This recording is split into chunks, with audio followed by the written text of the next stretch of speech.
In the woods where the tall trees sway, Rich Van Gupon used his motor home, ready to play.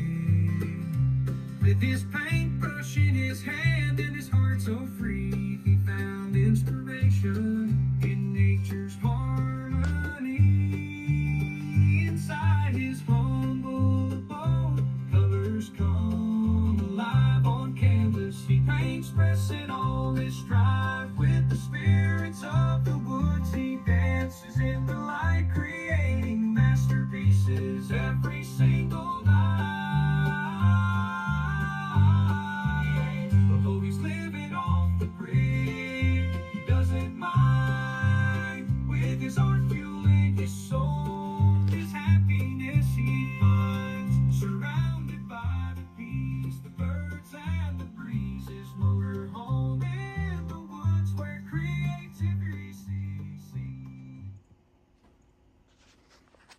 Man, that's a catchy tune, ain't it? Thank you, Jeb Carrico. A made man, the Jebster. Hey, listen, I'm apologizing right here for not having episode 4 up for you yesterday. I'm not going to make any excuses, but the man did burn, and if that wasn't enough, today I watched an introduction for the 10th year Nomad Cruise from right here from Seattle to Sydney, Australia, stopping in Honolulu, Maui, Kauai, off to Fiji, Samoa. 27 days. When I've been to Burning Man 5 times, and I was lucky enough to meet 3 of the founders, and when I had my gallery in Reno, and I got involved in the art department there, so I conducted tours. I volunteered for the Artery, so I earned myself a free ticket for my volunteer work. But I was really wanting to go this year, couldn't possibly pull it off, but me and Carl will make it out there. Carl's never been, but this cruise, this just kind of, even though Burning Man's not really a digital nomadic event, although they do stream live radio station from BMIR radio, and a lot of them are techies and I would say people that could fall into the nomadic life, even if they're not necessarily digital nomads. I would say they're nomads for sure, outside of the box kind of people. So anyway, it's Sunday. I'm putting this together now, and just feeling really good about it. I'm back inside Carl, obviously, and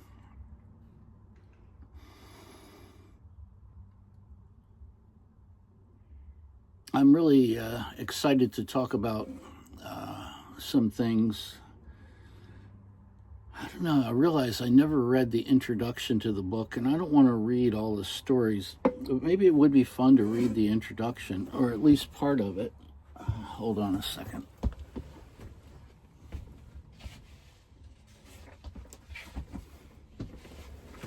When I wrote this, I roughed out some of the stories, and I think I spoke into an automatic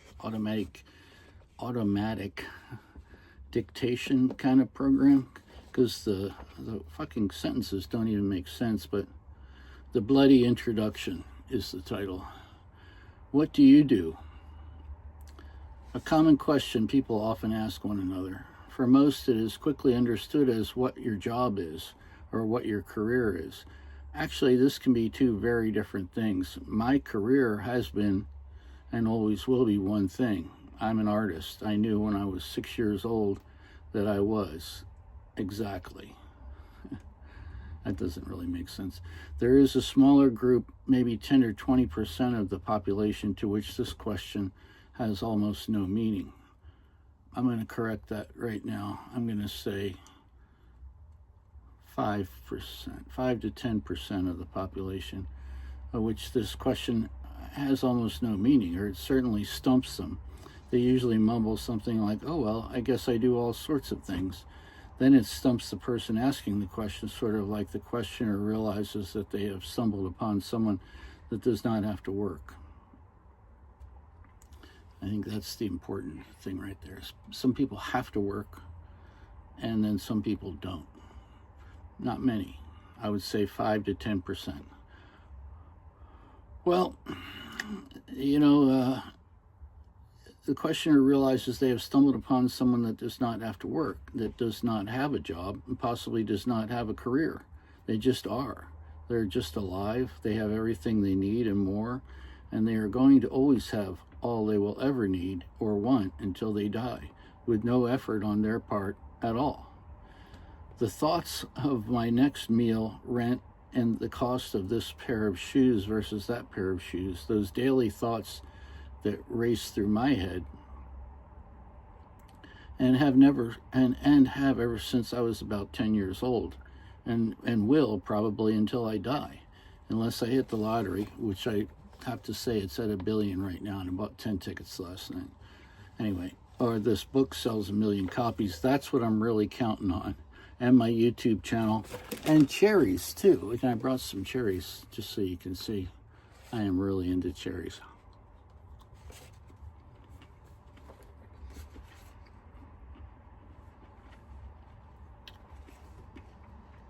What about those people? Oddly enough, my path and their paths have often crossed in the hotel jobs that I had, and sometimes in the real world. But they crossed often when I did dignitary/celebrity protection work, which was a side-off branch of the hotel work that I did. There's no straight line for most fine artists, musicians, writers, actors. I include you all in this. There's no straight line for most artists to the concept of a career. A lot better for musicians or actors or even writers. Painters, not so much. This book is all about that whole idea of what I did to pay the rent or buy the groceries without giving up on being an artist. And thousands of people like me, if they committed at a young age to be an artist, a musician, a dancer, an actor, a writer, the odds are similar to a kid that tried to make it to the major leagues or the NFL. I know it's possible. I've made money selling my art, but to hit Warhol status, I'm going to put that at 1 in a million. So I chose a different path. I could have stayed in one place or tried harder to get a teaching job back when that was still possible with a BFA. The running joke back then in 1983 was that the only thing that a BFA was good for was to get an MFA, which ironically I now have, but not really planning on teaching. We'll see what the cards have to say about that. There were some lean times. There was drugs and alcohol, suffering from deep suicidal depression as a kid. Nothing was ever easy.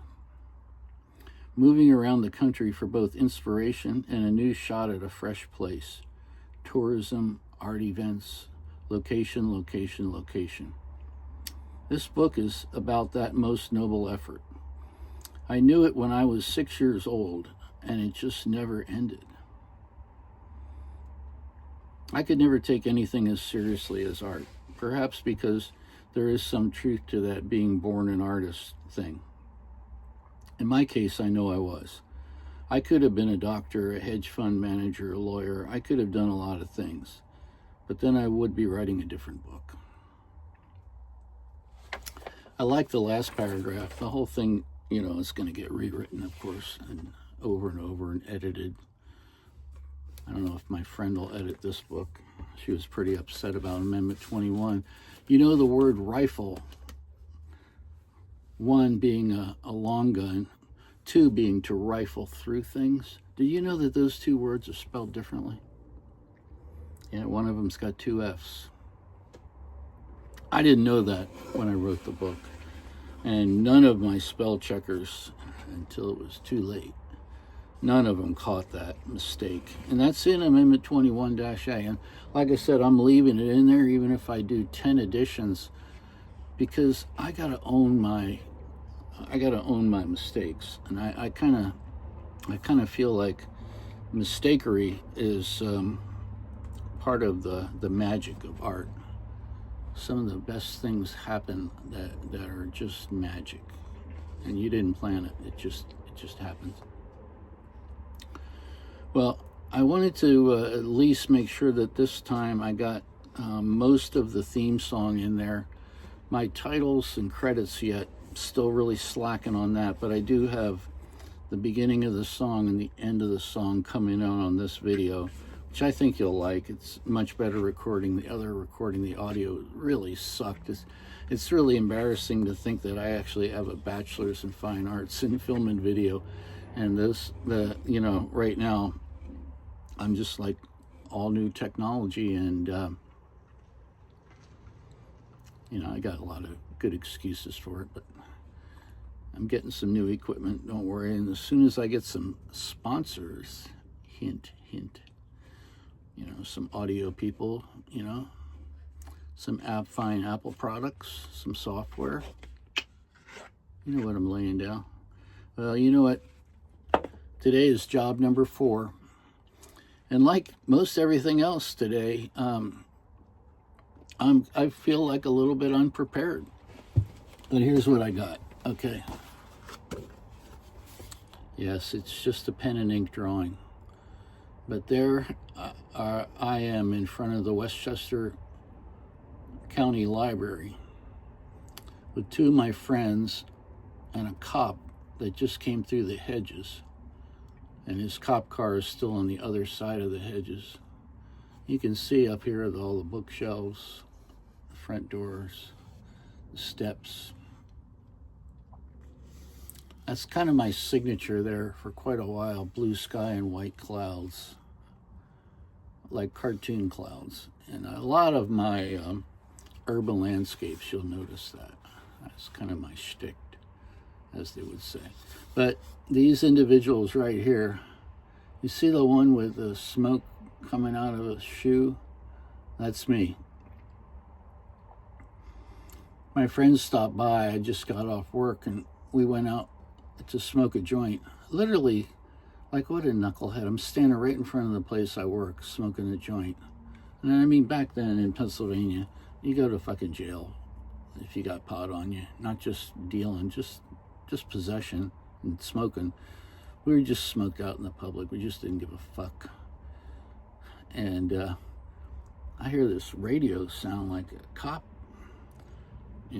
like a cop radio. And I think I'm 13 years old now, 13 or 14, I think 7th or 8th grade.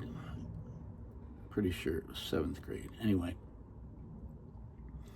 I hear this cop radio, and they just passed the joint to me, of course. I hit the joint and fucking throw it down on the ground and stand on top of it and exhale. Right that time, a cop comes through the hedges, like parts the hedges like the fucking Red Sea. And he's like, "What are you doing?" Like, "We're just standing here, man. I just got off work. I work for the Chester County Library." Gave him the real serious, attitude. I was good at that. I've always been good at that, and especially when it comes to cops. That cost me a couple times, and I'll get into that in another story. But I don't really fucking care for cops, I really don't. Maybe a few of them start out with good intentions. Not many of them end up with good intentions at the end. And most of them are on the take, are just fucking criminals to begin with. And, most of them are not in it to help their neighbors out, okay? They're in it for the money, the power, it's like being a made man. You can fucking pretty much get away with anything. And I think we saw that with the George Floyd murder. I was having a conversation with an associate at work the other day who wanted to tell me that that wasn't a murder, that that cop wasn't found guilty of murder. I said, well, he may not have been found guilty of murder, but it was murder nonetheless while we all watched on video.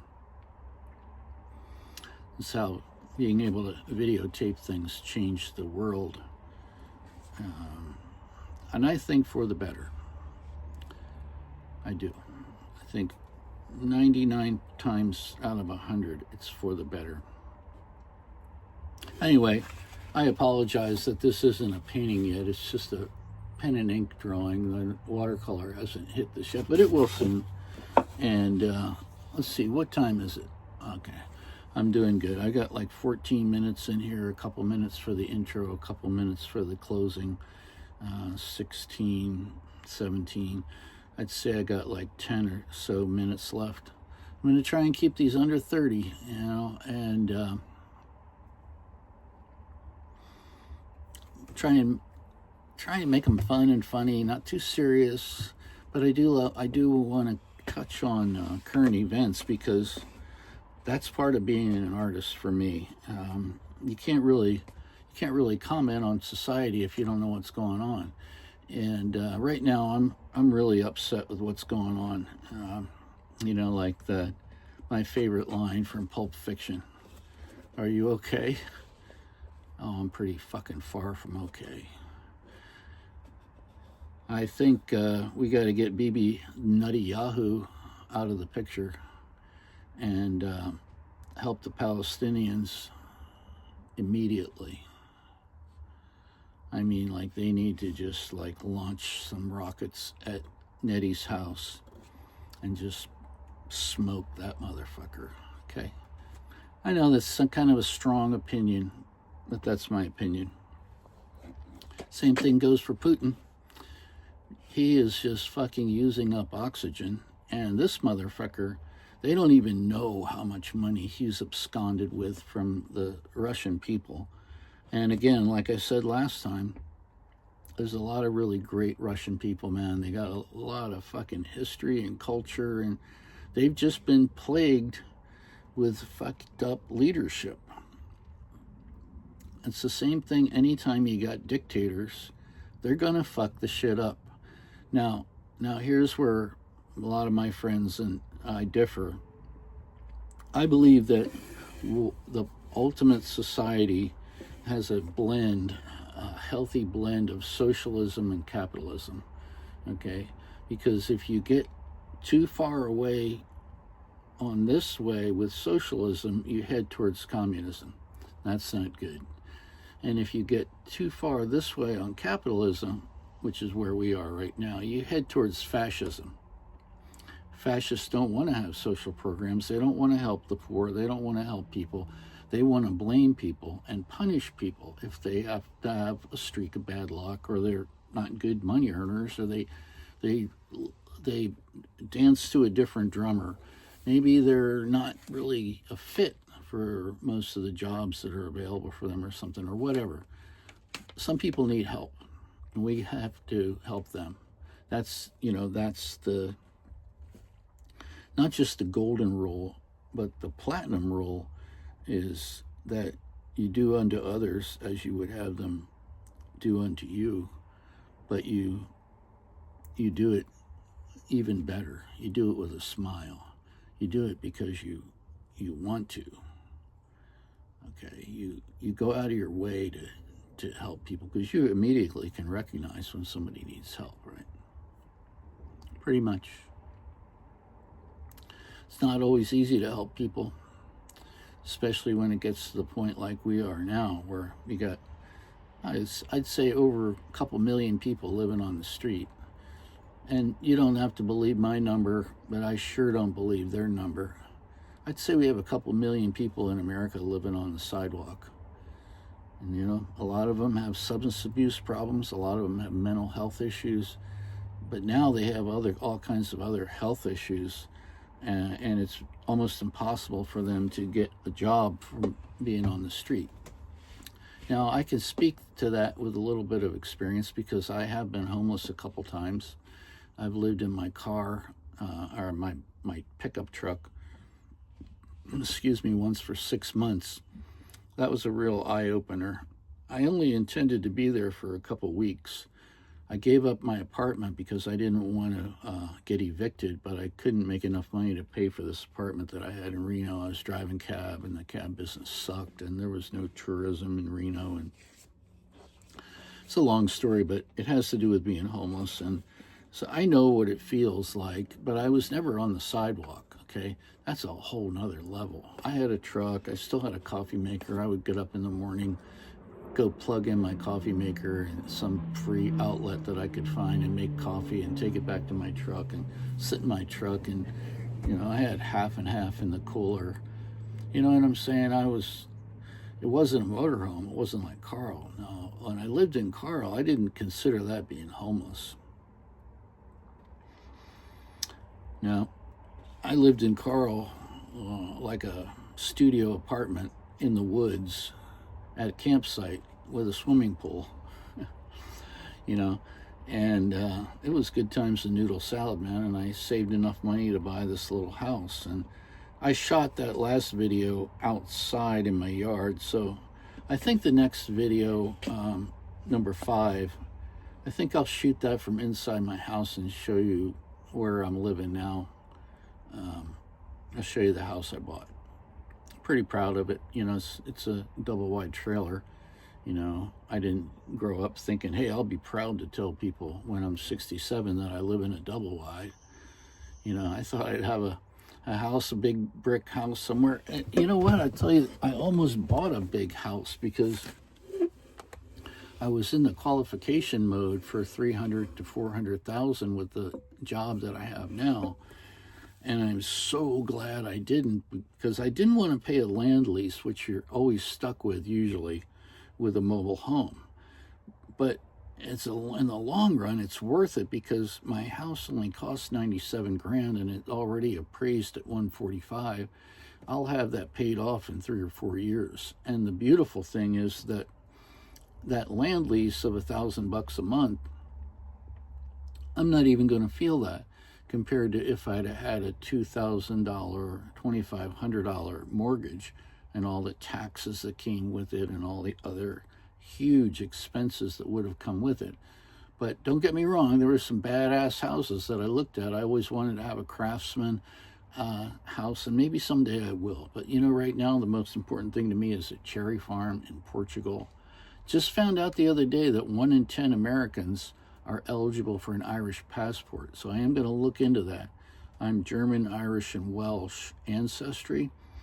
I always thought I was 50% Welsh and a quarter Irish and a quarter German. But my sister's done some more current research using that genetic thing. Anyway, she thinks we're almost pure Welsh. So I may be eligible for a Welsh passport. I'm going to look into that. And I don't really have to have another passport, but that's golden because that's just instant stay in the EU as long as you want to, work in the EU, do whatever you want to do in the EU, which, Portugal is where I want to go. Germany is the only European country I've been to so far. To be totally honest, I haven't even been to Portugal yet, but I've researched all of them, love all of them for the artwork, which is my main motivation for, spending the rest of my life in Portugal or in Europe for half the time and here for the other half of the time. I may not spend 6 months in the U.S., to be totally honest with you. We'll see how it shakes out. But we're headed towards a dictatorship. Not sure that Trump's going to leave the White House. Again, I'm all in favor of just bombing the White House. That's one way to get him to leave. And that's what I was saying about Putin. I hate to ruin the fucking Kremlin. Beautiful piece of architecture, but I would just smoke that motherfucker if I was in charge. Because he's not going to change, man. He is not going to change. And we're fucked, and Ukraine is fucked until we get rid of him. Because he doesn't want a ceasefire. He has no, he wants to take over the Ukraine as a country. He wants to take the whole thing over. You know, and the sickness to bomb poor innocent people. Again, a lot of women and children are getting bombed intentionally, just ruining their homes, ruining their city, the capital, and killing thousands of people, man. And he's just smirking, he's just smiling. So, you know, if I don't want to end on a downer, and I'll try and be a little bit less political, but the way I figure, this is Travels with Carl. It's about a lot of things, and I might as well just let it rip, and you'll get to know me better that way. I got a Facebook channel. I got one Facebook friend channel, and I've got 4 Facebook fan channels. Okay, you know what that is? Like when you have a gallery, you can have a fan page. People don't friend you, they follow you. Okay, and I've got an Instagram account, and I've got a website, which is what? www. What is it? Tell me. Van Gogh, VANGOGH .what? That's right. Good job. Van Gogh.inc, like the printmaker. Got it? Beautiful. Good job. Go there, buy some art, support me, love my channel, subscribe to my channel, and I promise you I'll try not to be a juvenile delinquent, and I'll every Saturday from now on, unless something extreme happens. And I can't say that what happened yesterday was really extreme. It really wasn't.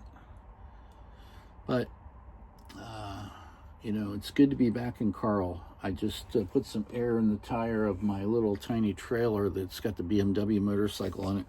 I'll probably be rolling that over to my house tomorrow, because I'm in an unauthorized parking space, believe it or not. I know I don't seem like that kind of a guy, do I? Yeah, I am. I love you, man. I love my friends out there, my peeps. Shout out to Joseph and Andre from Farmers for Fun, and Kristen from Traveling with Kristen. I promise y'all I'll get official credits and, you know, list all of my friends' stuff in the front, and all of my up-and-coming sponsors. Oh yeah, you're going to get listed in order of monetary donations. And yeah, that's I think that's all I got right now. Did I touch on everything I needed to say? I think so. This was a good job, man. My dad really got a kick out of the fact that I got a paycheck from Westchester County, which he did a lot of machine shop work for. But that's where I grew up, Chester County. And we were the county seat, and that was the main library right there. And that was the first time I ever got paid with a payroll check. I think I was making $1.85 an hour. Big money. County benefits. I could have had a pension. All right, I'm out. Love you. Surrounded by the beast, the birds and the breeze, his motor home in the woods where creativity seems. Sun will the boat, colors come alive on canvas. He paints, expressing all his strife with the spirits of the woods. He dances in delight, creating masterpieces every single night.